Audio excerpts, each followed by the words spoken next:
Damai sejahtera Allah yang melampaui segala akal, itulah yang memelihara hati dan pikiranmu di dalam Kristus Yesus Tuhan kita. Amin.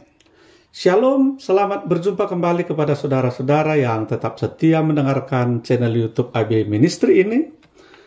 Pada kesempatan kali ini kita kembali bertemu, bersekutu dengan firman Tuhan yang menjadi khotbah di ibadah-ibadah rumah tangga, pertanyaan, persodipen, dan sebutan lainnya di gereja kita masing-masing. Sekaligus firman Tuhan ini menjadi epistel di Minggu tanggal 10 September tahun 2023. Dan tema minggu kita ini, Allah berkenan kepada pertobatan orang fasik. Firman Tuhan tertulis dalam Matius 18, ayat 15 sampai ayat yang ke-20. Demikian pembacaan firman Tuhan. Apabila saudaramu berbuat dosa, tegurlah dia di bawah 4 mata. Jika ia mendengarkan nasihatmu, engkau telah mendapatnya kembali. Jika ia tidak mendengarkan engkau, bawalah seorang atau 2 orang lagi, supaya atas keterangan 2 atau 3 orang saksi, perkara itu tidak disangsikan. Jika ia tidak mau mendengarkan mereka, sampaikanlah soalnya kepada jemaat. Dan jika ia tidak mau juga mendengarkan jemaat, pandanglah dia sebagai seorang yang tidak mengenal Allah, atau seorang pemungut cukai. Aku berkata kepadamu, sesungguhnya apa yang kamu ikat di dunia ini akan terikat di sorga, dan apa yang kamu lepaskan di dunia ini akan terlepas di sorga. Dan lagi aku berkata kepadamu, jika 2 orang daripadamu di dunia ini sepakat meminta apapun juga, permintaan mereka itu akan dikabulkan oleh Bapa-Ku yang di surga. Sebab di mana 2 atau 3 orang berkumpul dalam namaku, di situ aku ada di tengah-tengah mereka. Demikian pembacaan firman Tuhan. Saudara-saudara, mengingatkan seseorang yang melakukan kesalahan, itu seringkali menjadi hal yang sulit dilakukan di tengah-tengah kehidupan kita. Apalagi di tengah-tengah persekutuan gereja. Ketika ada pengurus atau warga yang melakukan kesalahan, sering tidak ada yang berani untuk menegurnya. Tidak ada yang berani untuk mengingatkannya dengan berbagai alasan. Misalnya ada kesungkanan, tidak tega, atau kasihan. Apalagi jika si pelaku adalah orang yang terpandang. Mungkin ketika mendengar sebuah berita dia melakukan kesalahan, ada percaya dan ada rasa tidak percaya kalau orang itu berbuat kesalahan, sehingga orang takut untuk menegurnya. Namun firman Tuhan pada kesempatan kali ini menegaskan kepada kita semua bahwa kita harus menegur saudara kita yang berbuat dosa. Tentu langkah-langkahnya sudah dikemukakan tadi. Ditegur secara 4 mata. Kita mengawalinya dengan teguran secara pribadi. Jika cara itu tidak berhasil, mungkin kita boleh membawa saksi 1 atau 2 orang. Sehingga ada orang yang menyaksikan kita sudah menegurnya.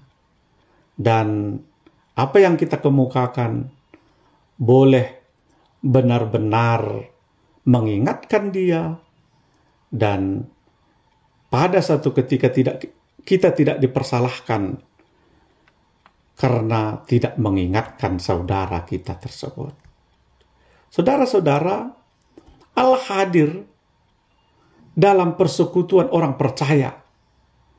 Itu kita baca tadi di ayat 20. Ketika ia menegur atau menasihati saudara yang melakukan pelanggaran, kita perlu meminta hikmat kepada Tuhan. Kiranya Tuhan melembutkan hati setiap orang yang mendengarkan teguran sehingga ia boleh menyadari kesalahannya dan bertobat.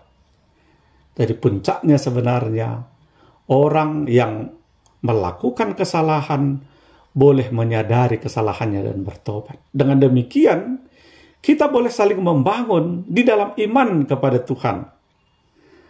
Jadi sekali lagi tujuannya sangat jelas bahwa orang yang saling membangun di dalam iman itu boleh saling mengingatkan di dalam kesalahan. Dan orang yang melakukan kesalahan bisa bertobat. Sehingga apa yang menjadi tema khotbah kita pada minggu ini, Allah berkenan kepada pertobatan orang fasik.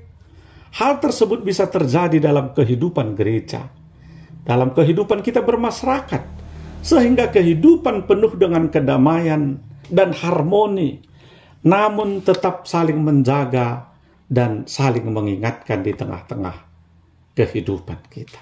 Saudara-saudara, melalui khotbah kita hari ini ada beberapa hal yang mau Tuhan ajarkan kepada kita semua yang mendengarkan firman Tuhan ini. Yang pertama, tegurlah orang yang berbuat dosa. Saudara-saudara, kalau kita membaca firman Tuhan dalam ayat yang ke-15 tadi menyatakan, apabila saudaramu berbuat dosa, tegurlah dia, bawa dia 4 mata. Jika ia mendengarkan nasihatmu, engkau telah mendapatkan dia kembali. Sesungguhnya, orang yang melakukan dosa dan pelanggaran, dia tidak lagi menjadi anak-anak Allah. Telah terputus hubungan antara orang yang berbuat dosa dengan Allah sebagai sumber kebenaran. Itulah sebabnya ketika dia diingatkan dan kembali melakukan yang benar, kita bisa mendapatkannya kembali. Jadi dengan sangat jelas, ayat firman Tuhan ini mengingatkan apabila ada di antara saudara kita yang berbuat dosa dan pelanggaran, maka hendaklah kita menasehati, mengingatkan dan menegur mereka. Dan itu boleh dilakukan secara privasi kalau istilah sekarang ini. Penuh dengan kerahasiaan. Yang perlu kepada kita sesungguhnya bukan biar rahasianya diketahui orang, tapi biar pelanggarannya boleh disadarinya. Dan dia kembali ke jalan yang benar, tidak melanjutkan jalan dosa yang sedang dilaluinya. Yang kedua, Bapak Ibu Saudara-saudara, perlu ada saksi dalam penyampaian teguran kepada orang yang melakukan dosa. Itulah sesungguhnya tadi firman Tuhan katakan, kalau orang itu tidak mendengarnya, bawalah seorang atau 2 orang lagi, supaya atas keterangan 2 atau 3 orang saksi, perkara itu tidak disangsikan lagi. Jadi, kalau ada sebuah persoalan itu dianggap sah jika ada saksi yang menyaksikannya, 1-2 orang begitu. Demikian jugalah dalam mengingatkan saudara-saudara kita yang berbuat dosa, berbuat pelanggaran. Kalau secara 4 mata tidak boleh, tidak bisa didengarkan lagi, perlu ada saksi. Sehingga persoalan itu menjadi jelas. Oleh sebab itu, maka pandanglah seseorang itu yang tidak mengenal Allah, atau pandanglah orang yang melakukan dosa itu sebagai sahabat yang harus kita ingatkan. Kembali kami sampaikan seperti yang kami sampaikan pertama tadi, jangan ada kesungkanan. Karena sesungguhnya kesungkanan kita untuk mengingatkan seseorang yang berbuat dosa, sama artinya kita juga turut serta dalam melihat dia jatuh di dalam pelanggarannya. Tapi kalau kita sudah mengingatkan dia, tapi dia tidak mendengar, tentu tanggung jawabnya, dosanya tidak kepada kita lagi. Jadi, kalau kita tidak boleh sendiri untuk mengingatkan dia, perlu ada teman yang mengingatkan. Sehingga mungkin kalau kita sendiri kurang dihargai, kalau ada teman yang lain, mungkin pandangannya sudah bisa berbeda. Dan dia boleh kembali ke jalan yang benar. Intinya, dia boleh menyadari kesalahannya. Saudara-saudara, yang berikutnya adalah apa yang diikat di dunia akan terikat di surga. Itu kata firman Tuhan tadi. Kepada para murid Tuhan Yesus, dia memberikan didikan, ajaran, dan nasihat yang sangat penting dan diperlukan dalam membangun iman sesama saudara. Akan tetapi Tuhan Yesus juga berkata kepada muridnya bahwa sesungguhnya segala sesuatu yang diikat di dunia juga akan terikat di surga. Apa yang mau disampaikan saudara-saudara? Maksudnya mengikat atau melepaskan ini sebenarnya merujuk kepada ekspresi hukum teknis dalam kehidupan orang Yahudi kuno saat itu. Makna mengikat adalah membatasi, yaitu untuk membatasi, dan dalam arti hukum yaitu untuk melarang sesuatu. Di sisi berlawanan, melepaskan adalah berarti memberikan kebebasan dalam arti hukum, mengizinkan untuk melakukan sesuatu begitu. Jadi Tuhan Yesus memberikan hak kepada murid-muridnya untuk mengatur, membuat aturan, dan menetapkan norma ajaran yang memungkinkan seseorang untuk melarang atau mengizinkan untuk melakukan sesuatu di dalam komunitas atau lingkungan kehidupan mereka. Dan inilah yang telah dilaksanakan dan diterapkan pada zaman murid-murid Tuhan Yesus. Bahwa pada zaman murid-murid di jemaat mula-mula di Yerusalem, para rasul pernah menerapkan sesuatu wewenang yang diberikan Tuhan Yesus dalam mengatur kehidupan jemaat. Para rasul menetapkan sesuatu ajaran atau dogma, peraturan atau ketetapan dalam kehidupan jemaat. Artinya apa, saudara-saudara? Artinya orang yang melanggar aturan tentu secara organisasi masing-masing gereja punya aturan tertentu. Sehingga kalau ada orang yang melanggar aturan itu, gereja bisa saja menjatuhkan sanksi. Orang bisa kena siasat kalau melakukan sesuatu melanggar hukum Tuhan, melanggar aturan-aturan gereja yang ditetapkan. Untuk itu setiap orang harus tunduk dalam aturan yang ada di tengah-tengah gereja kita masing-masing. Saudara-saudara, yang berikutnya, yang keempat yang mau disampaikan oleh firman Tuhan adalah jika ada dua orang sepakat, permintaan akan dikabulkan. Sekarang mari kita lihat ayat 18-19, firman Tuhan mengatakan, "Dan lagi aku berkata kepadamu, jika dua orang daripadamu di dunia ini sepakat meminta apapun juga, permintaan mereka itu akan dikabulkan oleh Bapakku yang di surga." Ayat firman Tuhan ini adalah janji Tuhan kepada kita.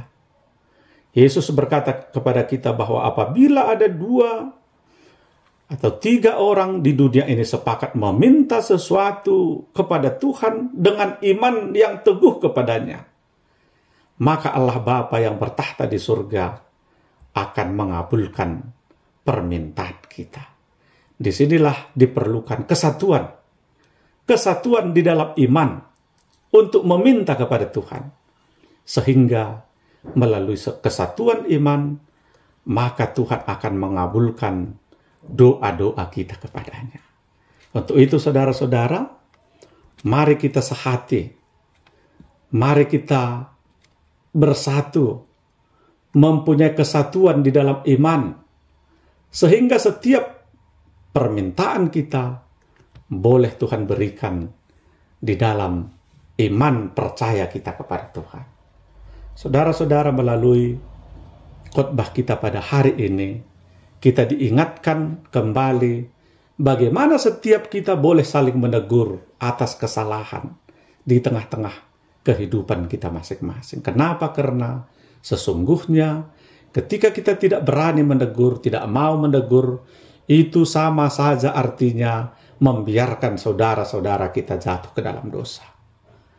Di akhir khotbah ini kami sampaikan ada sebuah ilustrasi tentang kasih sayang seekor monyet kepada ikan.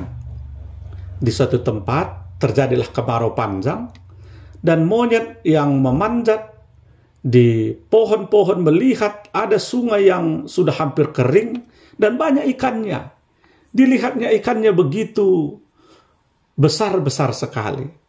Karena sayangnya, karena dia tidak mau ikan itu mati, maka dibawanya lah, diangkatnya ikan-ikan yang besar itu ke atas pohon. Karena kasihannya, dia melihat ikan itu berenang sudah kekurangan air. Saudara-saudara, apa yang terjadi selanjutnya? Ikan itu makin cepat mati karena dibawa ke pohon dan dia tidak bisa bernapas, dia tidak bisa berenang lagi. Apa artinya? Demikianlah orang yang melihat saudaranya berbuat dosa tapi tidak mau menegur. Sama artinya seperti seekor monyet yang sayang kepada ikan tadi, tapi akhirnya dibawanya ke atas pohon. Kalau ada yang melakukan kesalahan, saudara kita, teman kita, jangan sungkan untuk melakukan teguran, peringatan, sehingga boleh menyadarinya dan bertobat, dan Tuhan menyenangi kalau ada orang yang bertobat menyadari segala dosa-dosanya. Amin. Kita berdoa. Terima kasih Tuhan. Biarlah firman-Mu mengingatkan kami untuk boleh saling menegur, saling mengingatkan, saling mendoakan. Sehingga kalau kami jatuh ke dalam dosa, kami boleh kembali ke jalan yang benar. Amin.